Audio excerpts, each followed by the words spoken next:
금리 얘기 말씀하셨는데 그 얘기 네. 전에 정부 조치부터 좀 잠깐 살펴볼게요. 일단 급한 불은 꺼야 되니까 가계대출을 억제하기 위해서 이런 방안들을 좀 내놨어요. 변동금리 스트레스 DSR을 도입하겠다. 커버드 본드 같은 다양한 조달 수단을 마련하겠다. 사실 제가 딱 보고 단어만 봐도 참 스트레스가 오네라는 생각이 네. 들었는데 이게 어떤 조치들이란 얘기인가요? DSR이라고 있지 않습니까? 이제 빚을 내는데 부채를 예. 불리는데 어느 정도 규제를 하게 돼서 이 DSR이라는 것은 자신의 연소득 대비 모든 자신의 빚을 연 원리금으로 쪼개가지고 예. 그 비율이 뭐 40%는 넘지 않게, 30%는 넘지 않게 이렇게 규제를 해서 이제 대출을 덜 받게, 못 받게 하는 것이 DSR 규제인데요. 예. 이 여기 나온 지금 변동금리 스트레스 DSR이라는 건 뭐냐?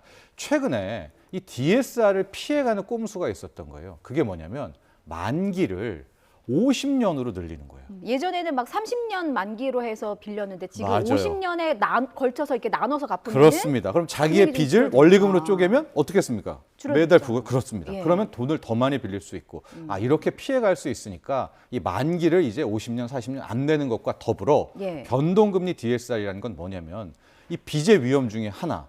금리가 상승할 때 되면 똑같은 50만 원, 60만 원 원리금이 아니라 이 빚의 규모, 이 원리금의 규모가 늘어날 수 있지 않습니까? 금리가 높아지면 갚아야 될 이자도 많아지는 거고. 정답입니다. 예. 그래서 변동금리를 적용했을 때도 이 사람이 갚을 수 있냐. 이 기준까지 함께 적용을 해서 뭐 가령 1억 대출 받을 수 있는 사람이 이 기준을 적용하면 한 8천만 원으로 줄어들게. 이렇게 해서 대출 규모를 줄이는 게 변동금리 스트레스 DSR이고요. 예. 커버드 본드를 한다.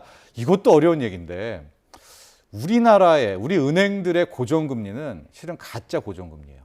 이게 무슨 얘기냐? 네. 고정금리로 대출 주세요 했을 때 네. 5년까지만 고정금리고 5년 지나면 다시 뭐 고정할래 금리할 때 그 시세로 평가를 해야 되거든요. 미국의 모기지 금리는 진짜 고정금리예요. 거기는 20년, 30년 진짜 장기 고정금리인데 그 이유가 뭐냐? 우리 은행들이 자금 조달할 때 우리 예금도 있지만 은행채를 발행하거든요. 네. 그게 5년짜리여서 그렇게 된 겁니다. 근데 이 커버드 본드는 뭐냐? 은행들이 자신들의 자산을 담보로 자금을 조달해라, 허용해 주겠다. 그렇게 되면 거의 10년, 20년짜리 장기 고정금리가 가능하거든요. 이제 그렇게 좀 은행 측에 제시를 한 거죠.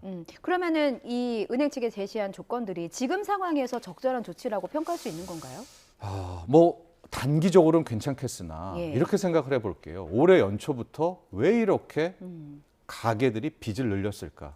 핵심을 보면 주담대가 가장 많이 늘었었거든요. 예. 이 이유는 뭐냐? 금리가 이렇게 높고 작년 대비, 재작년 대비 앞으로도 더 올라간다는데 왜 빚을 내서 집을 살까? 왜일까요? 집값이 더 오를 오를까 봐. 거라고 전 국민이 생각을 하고 있기 때문에 뛰어들고 있는 거거든요. 그러니까 더 근원적인 문제는 집값에 대한 안정, 부동산에 대한 안정, 이게 훨씬 더 근원적인 문제라고 볼 수는 있겠습니다. 그렇군요.